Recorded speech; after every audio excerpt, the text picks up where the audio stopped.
One of the great difficulties in performing Mahler is the fact that he was one of the greatest conductors we will ever know. Like, he revolutionized what orchestral conducting was by occasionally being, a kind of a control freak on the podium and really demanding the most of his players.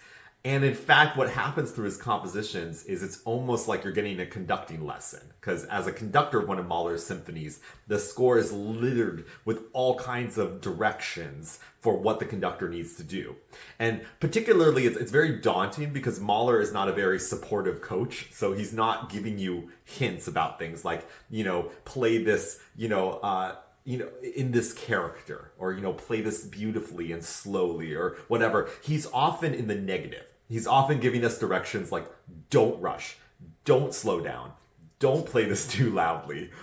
He's always like going after you. And sometimes, when you're studying these scores, it feels like you're getting a conducting lesson from Mahler, where he's kind of standing over you being like, I know the mistakes you're going to make, don't do them.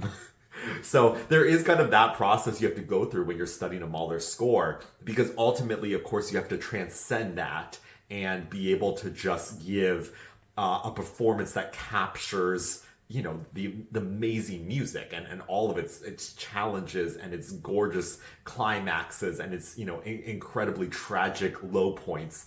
There's so much in this music just from the pure emotional character of it.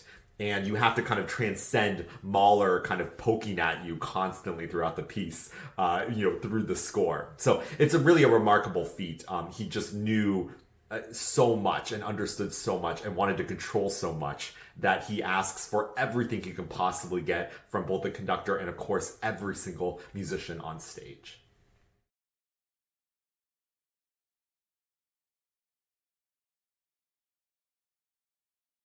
So I'm really thrilled to be opening the program with this brand new work by the composer Jonathan Leshnoff. We've been working together for 2 years to really craft the perfect piece to be kind of an intro into Mahler's amazing Resurrection Symphony. This is a piece where we wanted to use Mahler's own text, like the letters that he was writing and the thoughts that were going kind of through his head as he was working on this monumental piece. And as much as Mahler was a supremely confident performer and like a conductor with orchestras, inside he was a very kind of insecure, almost frail human being who often struggled with kind of feeling like he had to express the weight of the world and what it means to be human in every single symphony that he wrote.